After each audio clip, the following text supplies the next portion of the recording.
Rotasimetri merupakan media yang akan memudahkan peserta didik dalam mengerjakan suatu persoalan trigonometri. Bisa digunakan untuk mencari nilai sinus, kosinus, dan tangen pada sudut-sudut istimewa trigonometri, serta dapat pula digunakan untuk mengetahui turunan dari suatu fungsi trigonometri.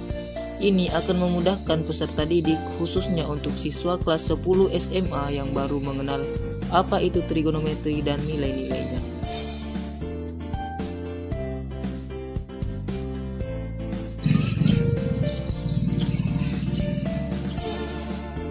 Di sini saya akan memberitahukan bagaimana menggunakan rotasimetri. Rotasimetri adalah alat peraga atau media yang memiliki 3 buah lingkaran. Lingkaran ini masing-masing berwarna merah, kuning, dan hijau. Pada lingkaran merah, kita dapat melihat terdapat sudut-sudut istimewa trigonometri, sedangkan pada lingkaran kuning terdapat fungsi trigonometri. Kemudian pada lingkaran hijau terdapat identitas trigonometri dan dapat menunjukkan turunan dari fungsi trigonometri. Jika kalian ingin mencari sudut istimewa trigonometri, kita dapat mengarahkan tanda panah berwarna hitam yang terdapat pada lingkaran kuning ke sudut trigonometri yang diinginkan. Kemudian kalian bisa melihat hasil dari sudut pada kotak yang berada pada lingkaran kuning. Selanjutnya, jika kalian ingin mencari turunan fungsi trigonometri, kita dapat mengarahkan tanda panah berwarna kuning pada lingkaran hijau ke fungsi trigonometri yang diinginkan. Kemudian, kalian dapat melihat hasil turunan fungsi trigonometri pada kotak yang terdapat di lingkaran hijau.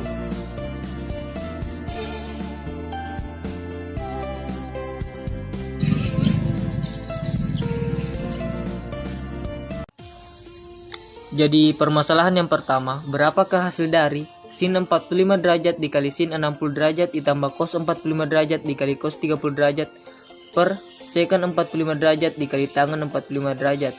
Jadi dengan menggunakan rotasimetri, kita bisa mendapat nilai-nilai dari sudut di atas. Jadi sin 45 derajat sama dengan 1/2 akar 2, cos 45 derajat sama dengan 1/2 akar 2, dan tang 45 derajat sama dengan 1. Kemudian sin 60 derajat sama dengan 1/2 akar 3, dan cos 30 derajat sama dengan 1/2 akar 3. Perhatikan identitas trigonometri untuk secant x. Jadi secant x sama dengan 1 per cos x.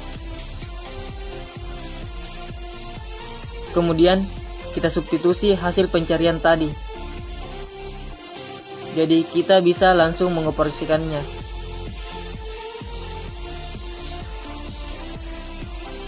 Jadi hasil dari sin 45 derajat dikali sin 60 derajat ditambah cos 45 derajat dikali cos 30 derajat per secant 45 derajat dikali tangen 45 derajat adalah akar 3/2. Kemudian kita lanjut ke permasalahan yang kedua.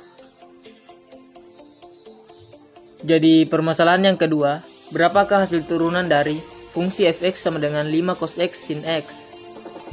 Jadi yang pertama, kita misalkan u sama dengan 5 cos x, maka u aksen sama dengan negatif 5 sin x. Jadi kita menggunakan rotasimetri untuk mendapat turunan dari cos x. Jadi turunan untuk cos x sama dengan negatif sin x. Kemudian yang kedua, misal V sama dengan sin X, maka V aksen sama dengan cos X. Dengan cara yang sama, kita mencari nilai turunan dari sin X menggunakan rotasimetri. Jadi turunan untuk sin X sama dengan cos X. Ingat rumus turunan operasi perkalian sama dengan U aksen V ditambah V aksen U. Kemudian kita substitusi nilai-nilainya. Kemudian kita operasikan menjadi negatif 5 sin kuadrat X ditambah 5 cos kuadrat X. Kemudian kita sederhanakan menjadi 5 dalam kurung cos kuadrat X dikurang sin kuadrat X. Jadi kita gunakan rotasimetri untuk melihat identitas trigonometri untuk cos kuadrat X dikurang sin kuadrat X. Jadi perhatikan identitas trigonometri untuk cos 2X sama dengan cos kuadrat X dikurang sin kuadrat X. Tadi hasil turunan dari fungsi fx sama dengan 5 cos X dikali sin X, yaitu 5 cos 2X.